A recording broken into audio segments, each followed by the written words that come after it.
जब कोई व्यक्ति बहुत ज्यादा अकेला पड़ जाता है, हर तरफ से उसे दुख जकड़ लेता है, तो वो सुख की तलाश करने लगता है कि कब वो दिन आएगा जब मैं थोड़ा सुखी रह पाऊंगा। कब वो दिन आएगा जब मेरे मन से सारी चिंताएं दूर हो जाएंगी। आखिर कब आएगा वो दिन। ये सवाल करते करते उसके जीवन में और दुख आने लगते हैं। दुख ही दुख। ये ब्रह्मांड उसे उसकी मांगी हुई चीज का बिल्कुल उल्टा देने लगता है। आखिर ऐसा क्यों है?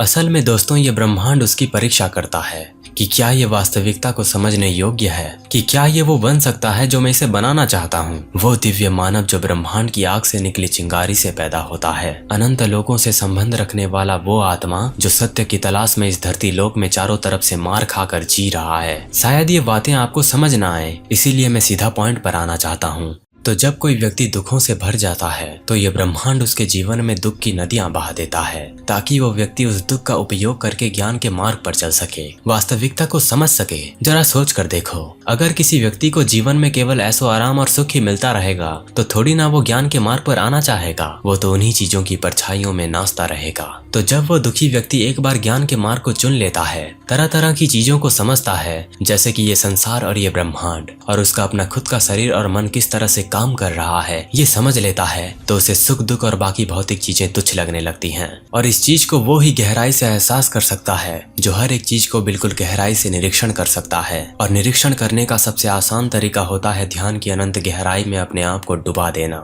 शुरुआत में आपको चिड़चिड़ापन महसूस हो सकता है, विचारों का महायुद्ध होगा, पर जैसे जैसे आप अभ्यास करते जाओगे तो आपको आपके भीतर की दुनिया में परम शून्यता के साथ अनंत शांति का एहसास होगा। आपके शरीर के भीतर प्रवाह हो रहा रक्त, आपके दिल की धड़कन, आपकी सांसें, ये सब एहसास करने के बाद आप उस चैतन्य का एहसास करोगे जो आपके भीतर जीवन का महादीप जलाए हुए बैठी हुई है। चारों तरफ आपको केवल अस्थायी चीजें दिखाई देंगी, जिसे पहले आपके मन को लगता था कि ये हमेशा के लिए है। ये तो केवल ध्यान की बात थी, पर परम शून्यता क्या है? शून्य का वो महाध्यान जिसमें आपका संपूर्ण अस्तित्व गायब हो जाता है, जिसमें आपका अस्थायी नाम जो आपके माँ बाप या भाई बंधु द्वारा दिया गया था, वो ध्यान की अनंत गहराइयों में कहीं खो जाता है। वो ध्यान जो आपको इस ब्रह्मांड की शून्यता से परिचित करवाता है।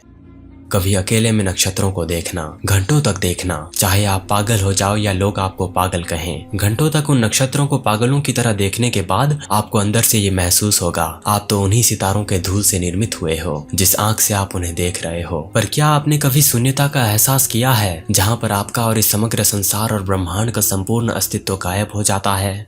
आखिर क्या है महाशून्य ध्यान? शून्यता, खालीपन, वो अस्तित्व जहाँ पर ना तो मन जैसी कोई चीज होती है, ना सुख ना दुख, ना कोई विचार और ना ही कोई इच्छा। इस परम शांति को पाने का बस एक ही तरीका, अपने आप को एक खाली जगह पर ले जाएं, अपने आप को हल्का रखें। शांति से एक जगह पर बैठने के बाद गहरी सांस लेकर अपने आंखों को आराम से बंद कर लें और ध्यान लगाना शुरू करें एक महाशून्य का, जहाँ पर कुछ भी मौजूद नहीं है। एक घनघोर अंधकार जो आपकी आत्मा को शांति के सिवाय और कुछ नहीं दे रही। इस दुनियादारी से दूर आपकी आत्मा उस अनंत खालीपन में कहीं तैर रही है। जब तक आपको अनंत शांति एहसास ना हो, आप वहां से उठना ही मत, जब आपका समग्र अस्तित्व शून्य शांति में विलीन नहीं हो जाता। जैसे जैसे आप महाशून्य ध्यान की गहराई में जाएंगे, आपको गिरने, अंतहीन और भारीहीन होने की भावना आएगी। आप सभी आधारों, सभी विचारों और सभी संवेदनाओं को जाने देते हैं। आपके नीचे की जमीन गायब हो जाती है। उस जमीन की जगह शून्यता का एक अथाह गड्ढा बन जाता है। फिर भी डर के बजाय एक अनोखी शांति होती है, अज्ञात के प्रति समर्पण की। मौन से भी अधिक गहरा मौन। हर आंतरिक और बाहरी ध्वनि फीकी पड़ जाती है, उसकी जगह मौलिक शांति ले लेती है। ये शोर की अनुपस्थिति नहीं है, बल्कि एक सक्रिय शांति है। एक गुंजन इतना सूक्ष्म है कि यह आपके अस्तित्व के मूल ढांचे को कंपन करता है। एक विस्तारित धारणा, आपकी स्वयं की सीमाएं पिघल जाती हैं। अब आप अंतरिक्ष में एक शरीर नहीं हैं, बल्कि शून्यता के अनंत सागर में तैरता हुआ जागरूकता का एक बिंदु हैं। आपके मन में तारे टिमटिमाते हैं, आपकी सांसों में पहाड़ उठते और गिरते हैं। एकता की एक झलक, प्रत्यक्ष और अप्रत्यक्ष के बीच अंतर मिट जाता है। आप और शून्य, आप और ब्रह्मांड एक एकल संदीप्त वास्तविकता में धुंधले हो जाते हैं। आप सभी चीजों के अंतर संबंध, अस्तित्व की साझा धड़कन को महसूस करते हैं। बेलगाम शांति और आनंद, अकारण और बिना शर्त शुद्ध आनंद की एक लहर आपके ऊपर छा जाती है। ये इंद्रियों का क्षणभंगुर आनंद नहीं है, बल्कि एक गहरी और अटल शांति है जो आपके अस्तित्व के मूल में गूंजती है।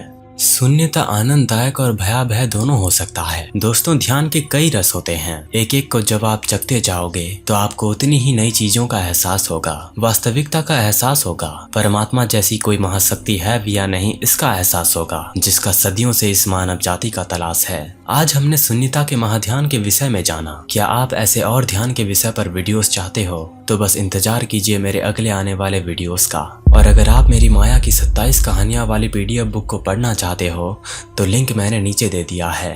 आपका मूल्यवान समय देने के लिए धन्यवाद।